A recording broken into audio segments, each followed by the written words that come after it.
Welcome to TaraElla Daily News, where we slay the echo chambers one issue at a time. Today, we're going to look at the issue of the left's habit of labeling minorities who disagree with them as token minorities. You know, how they think that all non-whites and LGBT individuals must side with the left, or else they are some kind of modern Uncle Tom. Popular YouTube commentator Roaming Millennial made a video about this last week, and I'm going to respond to that and also add my own thoughts too. I've been accused of having internalized misogyny. I've been called an Uncle Chan, which I didn't even know was a thing, by these people who claim that they would never, ever dream of treating someone differently because of their gender or race. This is a cool-headed centrist show trying to reach out to everybody in good faith, so we can maintain an effective free market of ideas. Opening up conversations is what I do every day. If you agree with me, I highly recommend subscribing to this channel. The modern left is all about equality, as they often like to point out, and I will take this point in good faith. I mean, from what I see, progressives have often been truly passionate about some aspects of equality, especially for minority groups. I don't doubt that. But then, it remains a fact that certain minority individuals, like Roaming Millennial, have experienced unequal treatment at the hands of the left. Let's look at what she had to say in more detail. Blair White, Candace Owens, Dave Rubin, Imam Tawhidi, Milo Yiannopoulos, Larry Elder, Michelle Malkin, and pretty much any other pundit with a hint of melanin or flamboyancy or gender dysphoria has gone through this. I know I sure as heck have. And what's ironic about this is that the people who call non-white or LGBT conservatives tokens, they're essentially dismissing or invalidating what that conservative has to say by reducing them to their race or sexuality or whatever the identifying factor in question may be. The exact same thing that they accuse right-wingers of doing. Now, this is a clear case of unequal treatment, a clear case of discrimination. If Roaming Millennial wasn't a half-Asian woman, she wouldn't have been called those disrespectful names. And if you think about it, Uncle Chen is a really racist nickname. I would certainly feel offended if you called me an Uncle Chen. It appears to many people that the left will treat minority individuals as equals, only where they toe the party line. It begs the question of what kind of equality the left believes in. Certainly not the kind I believe in. I'm a moral libertarian, and my core principle is that every individual should be entitled to equal moral agency. The left, at the moment, appears to have a very weak appreciation for this kind of equality.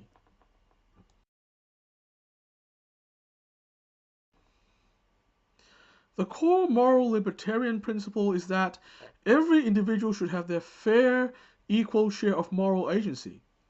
A major part of this is every individual should be able to think for themselves rather than being pressured to follow the crowd.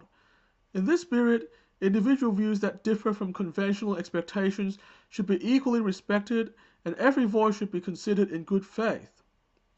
Another important part of moral libertarianism is every individual should be able to believe whatever they sincerely believe in, and preach what they believe.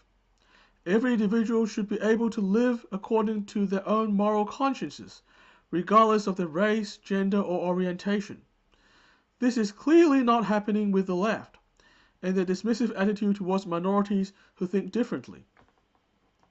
Really shocked me is the number of people out there, these supposedly tolerant progressives, who have accused me of trying to impress white people and men with my views, as if they're not really my own, as if someone who is my race and my gender can't legitimately have the opinions that I talk about. Nope, it can only be to impress whitey and to try to land a husband. I've been accused of having internalized misogyny. I've been called an Uncle Chan, which I didn't even know was a thing, by these people who claim that they would never, ever dream of treating someone differently because of their gender or race. That is so ironically bigoted, I don't even know what to say.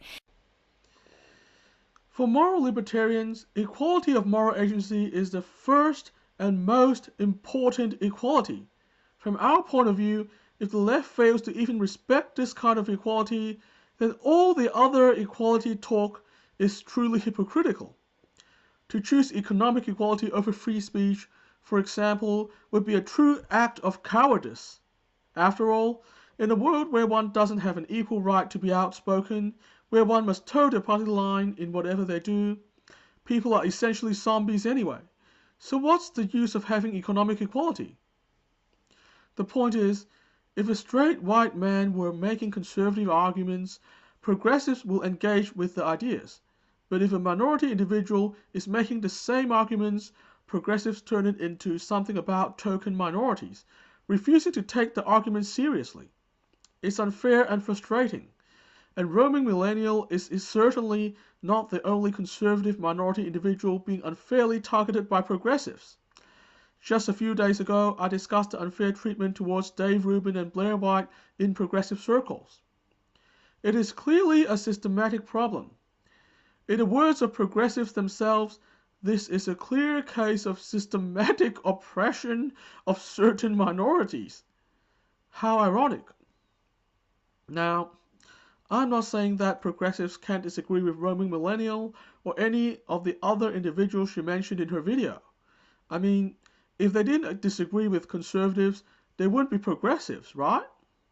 The point is, they need to treat political opponents who happen to be minorities with the same respect as they would any other opponent. The practice of labeling people as token minorities needs to end. That's all we have time for today. I'll be back to smash the echo chambers with another issue tomorrow. Be sure to subscribe so you don't miss it.